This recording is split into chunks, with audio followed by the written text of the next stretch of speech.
मायके का मोह। एक कहानी।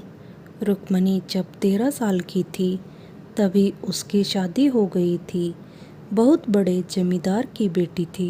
घर में नौकर चाकर, खेत खलियान थे। पिता बहुत बड़े लॉयर थे। बड़े बड़े लोगों का घर में आना जाना लगा रहता था। 2 बड़ी बहनों की शादी पहले ही हो गई थी। दोनों ही अच्छे घरानों में ब्याह कर गई थी।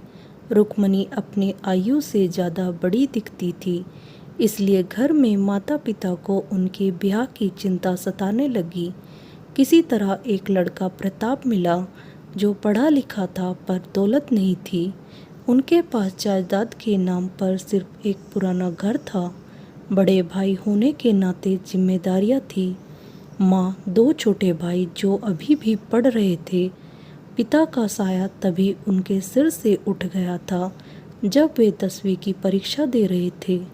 रुक्मणी घर की बड़ी बहू बनकर आई। काम कुछ आता नहीं था क्योंकि घर में कभी किया ही नहीं था। 3 भाभीियों के बीच कभी काम करने का मौका ही नहीं मिला, परंतु अब काम तो सीखना ही था। एक ननंद थी जो एक दोस्त की तरह उन्हें संभाल लिया था। उनसे ही बहुत सारे काम सीखे। रुक्मणी तेज तर्रार थी। गुस्सा तो नाक पर ही रहता था, पर ससुराल में तो चुपचाप अदब से रहना पड़ता था। कुछ ही सालों में रुक्मणी को अपने पति के साथ अलग अपना घर बसाने का मौका मिला।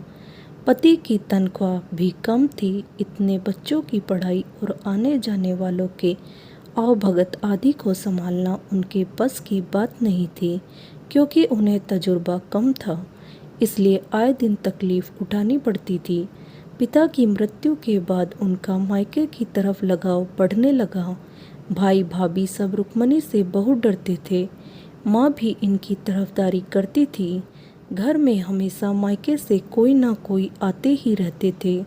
कॉलेज, यूनिवर्सिटी, हॉस्पिटल या शॉपिंग, सबके लिए बुआ, मौसी, बहन, ननंद कहते हुए लोग आते थे। यही रुक्मणी जब ससुराल से लोग आते थे तो गरीबी का रोना रोती थी। अब उनके मुंह से कोई बात नहीं निकलती थी। कुछ दिनों में बड़े बेटे की शादी हुई। बहू से पहले ही दिन कह दिया था कि शादी हुई नहीं कि मायके को भूल जाना चाहिए।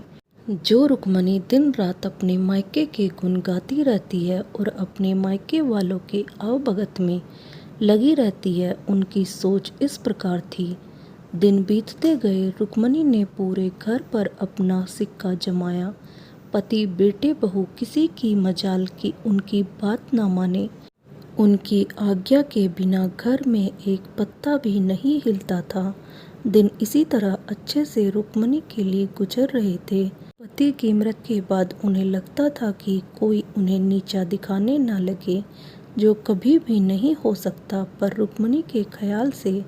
इसलिए उन्होंने अपना दबदबा बनाए रखने के लिए आए दिन घर में कोई ना कोई हंगामा खड़ी करती थी। अब मायके में भी सिर्फ 2 भाई और खुद रुक्मणी बचे थे। बाकी सब भगवान पास चले गए थे। सबके घरों में माता पिता नहीं, बच्चों का राज चल रहा था। इसलिए रुक्मणी को भी अब मायके में पूछता नहीं था।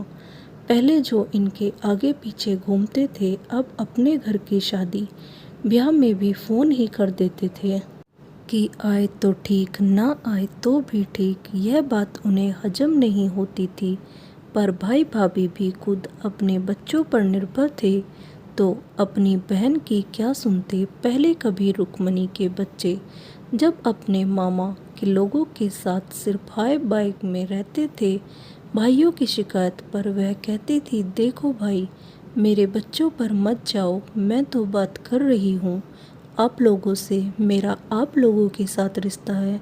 फिर ये बच्चे बीच में कहाँ से आ गए? उन्हें फुर्सत ही नहीं मिलती है, तो उनकी तरफ ध्यान मत दो।